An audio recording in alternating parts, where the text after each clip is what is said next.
The debate of Goku vs Saitama is one that has existed for a long time and will likely continue to exist forever. But instead of pitting these two against each other, in today's video I explore a different type of hypothetical. What if Goku had Saitama's potential? Saitama's training compared to people in Dragon Ball is extremely limited. A mere 100 push-ups, 100 sit-ups, 100 squats, and a 10-kilometer run every single day for 3 years. Now, we know that Kid Goku was doing training heavier than that in the first 2 arcs of Dragon Ball, so how could this type of training actually help Goku in any way? You're probably thinking that, if anything, he would be significantly weaker, but we're going to make it to where Saitama's training has the same effect on Goku as it did on him. Goku is only 12 at the start of Dragon Ball, so let's just say he starts his training when he's 9, so that he has the same 3 years that Saitama did. Saitama became a planet buster and beyond with this 3 years of training, and the side effect was going bald. Now, I don't want to do my boy Goku dirty like that, and I don't want him to be clapped, so we're not going to do that to him, but he's going to get that strong. Goku at the start of Dragon Ball will be at a bare minimum planet busting level. Our first introduction to planet-busting villains started in the Saiyan saga. I think Raditz is likely to be a planet buster because Roshi with a mere power level in the 100 to 200 range was able to destroy a moon, so it makes sense. With all that said, we can say Goku's lowest possible power level at the start of the series is around 1500, and that's an extreme low ball. Towards the start of the series, nothing really changes. Gohan would be dead and Bulma would come searching for the Dragon Balls, which would lead her to recruit Goku for help. Goku would help Turtle get back to Roshi, and upon discovering the insane power of this child, Roshi would be inclined to offer training that Goku accepts after the quest is completed. Early on opponents like Oolong, Yamcha, and the Pilaf gang are a cakewalk. The robots that are in Pilaf's possession are just not going to be enough, leading Goku to easily beat them, which means they would actually get the wish. With that said though, we know that Bulma's original intended wish was a boyfriend, which she found in the form of Yamcha, and the other one was unlimited strawberries. So this wish is inconsequential no matter what it is. After this, Goku would fulfill his promise to go train with Roshi, where he would encounter Krillin and even Yamcha. Getting so easily beaten by Goku didn't sit right with him, so he decided to get some training in as well. While Goku is extremely powerful, Roshi recognizes that this is exactly where his weaknesses lie. He relies way too heavily on his power and has no technique to back it up, which is where he comes in with proper martial arts ability, training that he'll impart on Goku. Him being as strong as he is would also bring up Krillin and Yamcha's strength quite significantly, because in Dragon Ball, training with a stronger person naturally makes you stronger as well. Originally, Roshi wanted to enter the tournament and win, to teach his students a lesson that there is always someone stronger. However, Goku is just far stronger than him, so he starts to train up on the side in order to put up at least some type of fight when the time comes. Eventually, doing the Saitama training would become useless in Dragon Ball. The same training over and over and over again starts to show less and less results, which would lead to Goku intensifying his training regimen, thereby increasing his strength. The major changes in the tournament to come are mainly just Roshi's fight with Yamcha, which would be significantly closer as Yamcha is a turtle student. Him displaying his many newly learned techniques and also showcasing his strength would impress Roshi, but since the turtle hermit has been training on the side, he's able to keep up and also win eventually. Although Yamcha's loss is really just a great teaching moment, as Roshi did intend for it to be. Roshi's fight with Krillin follows a very similar theme, with the two practically going toe to toe. This would be a fight resembling that of Goku's original fight with Roshi in the finale of the tournament. But much like how that fight ended, Roshi would overcome his student by landing the final kick. At this point, Roshi would be extremely tired from fighting 2 of his students already, and he also knows he can't beat Goku, but he goes in there and tries his hardest regardless. Of course, it isn't enough, and Goku comes out as a victor of the 21st Strongest Under the Heavens tournament. I would be lying if I said there's a lot of changes for every single arc of the series, so as for the Red Ribbon Army and Fortune Teller Baba arcs, things go mostly the same. The opponents are just too weak for Goku, which leads to him ending the fights much earlier. This leads us into the next Tenkaichi Budokai, which introduces us to the Crane School, Tien and Chiaotzu. Between the first tournament and this one, Yamcha and Krillin had been keeping up with their training, determined to come out on top in the next one. With the tournament starting, one of the most significant changes would be Tien versus Yamcha. While Tien is strong in his own right, Yamcha here has been training for much longer, and simply put, he's stronger than the three-eyed warrior. Yamcha would humble Tien for the first time in his life and come out on top. A similar theme follows for Yamcha in the next fight, where he takes on Roshi once more. Unlike the last tournament, Yamcha is on his A-game and continues to win, besting his master for the first time. Goku and Krillin's fight is next up, and much like originally, this fight is a spectacle to watch.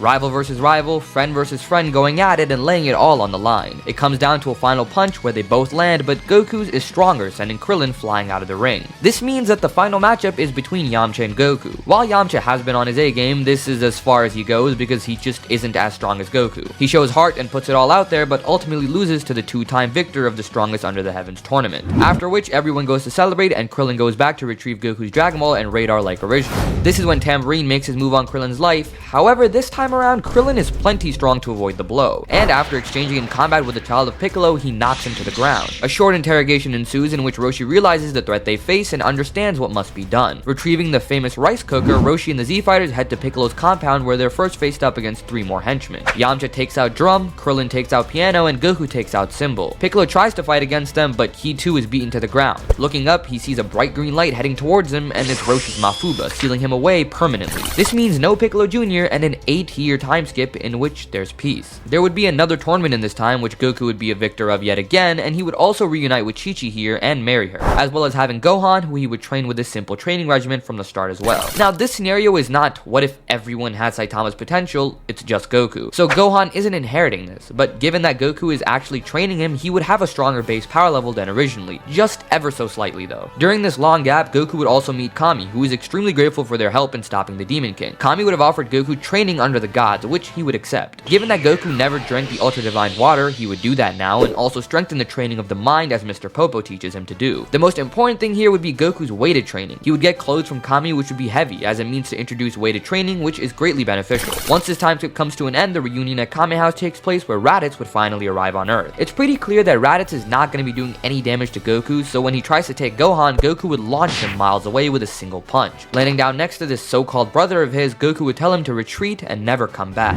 Seeing the scouter reading of over 100,000 just before his scouter breaks, Raditz is inclined to listen to Goku, but it's then that he realizes Vegeta and Nappa will surely kill him if he goes back like this. So he tells Goku the details and the real-life story of his enslavement under Frieza. Feeling empathetic as Goku would, he vows to help his brother as the Saiyans make their way to Earth. So luckily, we get a Raditz turning good here as well. Raditz would train with Goku and Gohan for the year to come, and the 3 would get a lot stronger. Goku less than the other 2 because he's really the master here, sparring with much weaker training partners and training them to get stronger, so he doesn't grow very much, but Raditz and Gohan do. Once the Saiyans arrive, Raditz quickly dashes in because he doesn't want to waste time with the Cybermen he knows Nappa's going to plant. He punches Nappa away and follows through with a blast from his mouth, which is a signature technique of Nappa's to kill him. He isn't strong enough to beat Vegeta though, but that doesn't stop him from trying. While Vegeta is impressed at his ability to have gotten this much stronger this quickly, he isn't going to pull his punches for Raditz, and beats him brutally, causing Goku to step in and hold Vegeta's hand in place. A shocked Vegeta reads a power level in the hundreds of thousands as his scouter breaks as well, and he gets punched into oblivion. Goku did pull his punch however, just enough to disable Vegeta and not to kill him. But Raditz takes the initiative and finishes the job because of everything Vegeta's put him through. He wasn't planning on letting the Saiyan Prince live. This leads to their next endeavor in taking the fight to Frieza. However, they aren't strong enough for that yet. This is where the gravity training comes in. Raditz would have noted that Earth's gravity is much weaker than most planets he's been on, and coupled with Goku's limited understanding of the training he does with weighted clothes, this all leads to the gravity room being built into the ship they plan to use to get to Frieza. Without any mention of Dragon Balls at any point, Frieza has no knowledge of them either, so he isn't actively trying to get to Namek. Goku and Raditz lock in for a bit and train intensely. Now, there is no set time that it takes to get from Earth to Frieza Planet 79 that we know of. All we know is that it took Goku 6 days to get to Namek in the improved ship. So to keep it consistent, let's just say it takes 6 days. In these 6 days, Goku's gravity training took him from a power level of 10,000 to 90,000. This is without a training partner and without Saitama's potential. As you can imagine, this would mean that Goku's power level is going to reach unquantifiable new heights. So that's really all I can say about that. Raditz though, we can just apply the 9 times boost over the 6 days and make it 10 times for having a training partner, so he would be around 100,000 himself. Once they arrive on the planet, it's pretty much a walkthrough with the Ginyu Force being dispatched on Yardrat. There's only Zarbon and Dodoria that Raditz has to fight, while Goku takes on Frieza. Standing in front of him is what he knows to be a monster, but also an extremely powerful opponent. Frieza senses the danger and also the aura coming from Goku, so he unleashes his final form and tries to fight the Saiyan, but to no avail. Goku avoids each and every blow and lands it back with extreme precision, sending Frieza into a shock as he dismantles him with ease. Goku would lay the Emperor out and nearly spares him until he tries to destroy the whole planet with a death ball and take everyone out. With that done and dusted, the two go back to Earth, and sadly, Yardrat would likely be destroyed here by the Ginyu Force, who would later find out that Frieza's been killed and reconvene with none other than King Cold to find out who did it. In this time skip, Raditz and Bulma would get together, as that just kinda makes sense, and training would continue until King Cold invades, which goes pretty badly for the Emperor's father. Now, I've been getting a lot of pushback on how I do my Future Trunks bit of the series, so for this one, let's just see how it goes if we don't keep Future Trunks' timeline the same. Many of you may not know that the Hard Virus is actually not from Yardrat. This is a known fact. Yardrat's atmosphere was poisonous. poison doesn't give you a virus, and the only thing that changes in the timing of the heart virus striking Goku between the main timeline and the future timeline is the time that he arrived on Earth. It has absolutely nothing to do with Yardrat, and if you want more information, you can watch a YouTube video on it, but I'm saying all this to prepare yourself because Goku would still die of the heart virus in the series, which would leave Raditz as the sole protector of Earth. A stronger version of Android 17 and 18 would attack the Z Fighters because Goku was overall stronger throughout the series, and they would kill everyone, with Gohan being the only survivor and the first Super Saiyan. Raditz and Bulma would likely have had a child similar to or like Trunks, and for simplicity's sake, let's just say it is Trunks. He would grow up in the apocalypse as original Trunks did, and eventually Gohan would die, leading Trunks to go back in time and warn everyone. So in this scenario, things do kind of work out pretty much the same, except when Trunks goes back, he knows that King Cold is already defeated. This leads him to go to Goku's house and deliver the heart medication, and while he's there, he knows that none of them know what Super Saiyan is. That's a problem, because they need to know that if they want a chance of survival. So he shows it off and tells them how to train for it. Goku and Raditz would be the ones training for the most part for the next 3 years, and Gohan would also be training with them, but he doesn't unlock Super Saiyan while the two of them would eventually stumble across it. Gero and 19 would attack one day with the Z Fighters confronting them. Mostly things go the same with this whole interaction, but once Raditz realizes Android 17 and 18 are about to be released, he listens to Trunks and they all retreat to Goku's house. This leads them to moving Goku to Kami's lookout, where once Goku's healed, Kami reveals information about the time chamber. Without Piccolo, there's no Kami fusion, so he's gonna be well and alive. Raditz and Trunks train in the time chamber first, with Kami sensing Cell's emergence. But there's actually nothing they can do this time around. Goku doesn't have instant transmission, and it would just be far too dangerous. Krillin is unwilling to kill 17 and 18 with the remote, so eventually Cell has his way with no one to interfere, and he becomes perfect. Raditz and Trunks come out of the time chamber and confront him, but even with Super Saiyan Grade 2, the two of them get mauled, and Cell gives a warning of the tournament. With Goku and Gohan completing their training in the time chamber, Goku rises to new heights while trying to push Gohan to Super Saiyan 2 as he sees his son's potential. Goku's fight with Cell would go about the same as it originally did, with him giving Gohan the reins later. However, this is where things take a turn for the worse. Android 16 would have been killed earlier by Cell when he absorbed the android, so he can't talk to Gohan or be the trigger that Gohan needs. Disappointed, Cell puts his palm up to Gohan's face and starts to charge a blast. Goku tries to charge in, but multiple Cell Juniors hold him back, and this leads to Cell killing Gohan. Of course, this leads to Goku transforming into a Super Saiyan 2, and you can imagine that Goku would proceed to torture Cell in various ways, but he does finish the job before Cell can threaten the Earth. Gohan is revived by the Dragon Balls later on, and Goku apologizes for what he just did,